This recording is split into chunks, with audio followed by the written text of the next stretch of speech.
अरब की सियासत में आज ऐसा धमाका हुआ जिसने पूरे मिडिल ईस्ट को हिलाकर रख दिया। जो दो देश कल कंधे से कंधा मिलाकर चलते थे, जो खुद को अरब दुनिया के सबसे भरोसेमंद दोस्त कहते थे, आज वही देश आमने सामने खड़े हैं। जी हां, सऊदी अरबिया और यूएई आमने सामने हैं और ये टकराव सिर्फ बयानबाजी नहीं, सऊदी फाइटर जेट्स ने यमन में बम बरसाए हैं और साथ ही दिया है 24 घंटे का सीधा अल्टीमेटम। सऊदी अरब ने यूएई को चेतावनी देते हुए कहा कि यमन में अपनी सेना और सपोर्ट तुरंत हटाओ, वरना इसके नतीजे भुगतने के लिए तैयार रहो। इसके कुछ घंटे बाद ही सऊदी एयरफोर्स ने यमन के मुकाला पोर्ट पर एयर स्ट्राइक कर दी। सऊदी का आरोप है कि यूएई समर्थित अलगाववादी संगठन साउथर्न ट्रांजिशन काउंसिल यानी कि एसटीसी को हथियार की खेप भेजी जा रही थी। यानी अब यमन सिर्फ गृह युद्ध का मैदान नहीं, अरब भाइयों की लड़ाई का अखाड़ा बन चुका है। सऊदी अरब और यूएई को लंबे समय तक अरब ट्विन पावर्स कहा जाता था, लेकिन आज दोस्ती टूट रही,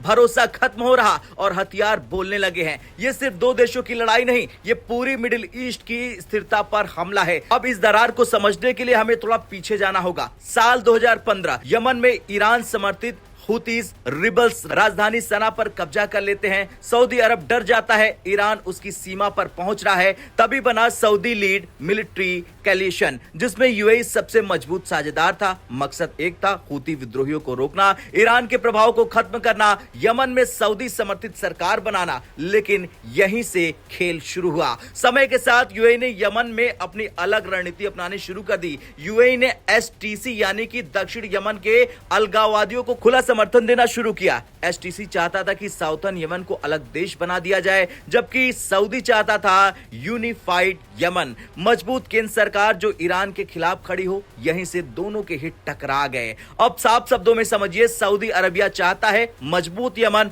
सऊदी कंट्रोल वाली सरकार। यूएई चाहता है कमजोर टूटा हुआ यमन, ताकि पोर्ट्स और समुद्री रास्तों पर पकड़ बनी रहे। Malacca port, Aden port, red sea routes. UAE की रणनीति समुद्री कंट्रोल पर आधारित है। अब इस मुकाला पोर्ट पर सऊदी स्ट्राइक के बाद हालात और बिगड़ गए हैं। इसके तुरंत बाद यमन के प्रेसिडेंशियल लीडरशिप काउंसिल ने यूएई के साथ रक्षा समझौता रद्द कर दिया। फैसले 72 घंटे के लिए सीमा सील कर दी गए, एयरपोर्ट और पोर्ट बंद कर दिए गए। यूएई सैनिकों को 24 घंटे में यमन छोड़ने का आदेश दिया गया। एसटीसी भड़क गया और बोला यह सीधा आक्रामकता है। एसटीसी ने यूएई से खुली सैन्य मदद की मांग कर दी है। अब इस अरब युद्ध का खामियाजा कौन भुगतेगा? सबसे पहला शिकार होगा यमन। पहले से तबाह देश है, भूख, बीमारी और गृह युद्ध की वजह से फंसा हुआ देश है। अब अरब देशों की आपसी लड़ाई भी यहीं हो रही। आम नागरिक सबसे बड़े शिकार होंगे। दूसरा, सऊदी की साख को झटका लगेगा। गठबंधन टूटने की कगार पर है, नेतृत्व कमजोर होगा, भरोसा खत्म होगा और हुती विद्रोहियों को सीधा फायदा होगा। तीसरा, ईरान के लिए सुनहरा मौका होगा। अरब आपस में लड़ रहे हैं, ईरान पीछे से मजबूत हो रहा, हुती विद्रोहियों को सपोर्ट बढ़ेगा, यानी मिडिल ईस्ट में ईरान का प्रभाव बढ़ेगा। जो लड़ाई हुती विद्रोहियों के खिलाफ शुरू हुई थी, वही अब सऊदी वर्सेस यूएई में बदल चुकी है। अगर ये टकराव खुली जंग में बदला तो मिडिल ईस्ट नई तबाही की ओर जाएगा और दुनिया इसकी कीमत चुकाएगी। खैर, अरब की ये टूटन सिर्फ यमन को नहीं, पूरी दुनिया को हिला सकती है। सबसे बड़ा नुकसान यमन के आम लोग, सऊदी अरब की रणनीतिक साख को होगा और सबसे बड़ा फायदा ईरान और हुती विद्रोहियों का होगा। अब आपसे सवाल, क्या अरब देशों की ये आपसी लड़ाई पूरी दुनिया को एक नए संकट की ओर ले जाएगी?